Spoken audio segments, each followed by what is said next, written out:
ಸಂಚು ಮಾಡಿ ಹೊಂಚು ಹಾಕಿ ಲಾಕ್ ಆಗಿದ್ದ ಮನೆಗಳನ್ನೇ ಟಾರ್ಗೆಟ್ ಮಾಡುತ್ತಿದ್ದ ಖತರ್ನಾಕ್ ಕಳ್ಳನನ್ನ ಕೆಆರ್ಪುರಂ ಪೊಲೀಸರು ಬಂಧಿಸಿದ್ದಾರೆ.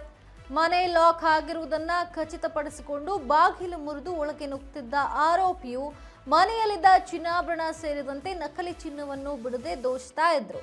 ಇನ್ನು ಕೋಲಾರ ಮೂಲದ ನಾಗ ಅಲಿಯಾಸ್ ಸ್ಕೆಚ್ ನಾಗ ಈ ಬಾರಿ ಲಾಕ್ ಆಗಿದ್ದಾನೆ. ಕೆಆರ್ಪುರ ಪೊಲೀಸ್ ಠಾಣಾ ವ್ಯಾಪ್ತಿಯಲ್ಲಿ ನಡೆದ ಕಳ್ಳತನ ಪ್ರಕರಣದ ತನಿಖೆ ವೇಳೆ ಆರೋಪಿಯನ್ನ ಬಂಧಿಸಲಾಗಿದೆ. ಇನ್ನು ಬಂಧಿತನಿಂದ ಸುಮಾರು 25 ಲಕ್ಷ ರೂಪಾಯಿ ಮೌಲ್ಯದ 140 ಗ್ರಾಂ ಚಿನ್ನ ಮತ್ತು 770 ಗ್ರಾಂ ಬೆಳ್ಳಿ ಹಾಗೂ 204 ಗ್ರಾಂ ನಕಲಿ ಚಿನ್ನವನ್ನು ಪೊಲೀಸರು ವಶಪಡಿಸಿಕೊಂಡಿದ್ದಾರೆ. ಆರೋಪಿಯ ವಿರುದ್ಧ ಕೋಲಾರ ಜಿಲ್ಲೆ ಸೇರಿದಂತೆ ಒಟ್ಟು 5 ಕಳ್ಳತನ ಪ್ರಕರಣಗಳಿದ್ದು, ಪ್ರಕರಣದ ಕುರಿತು ಕೆಆರ್ಪುರಂ ಪೊಲೀಸರು ತನಿಖೆಯನ್ನ ನಡೆಸ್ತಾ ಇದ್ದಾರೆ.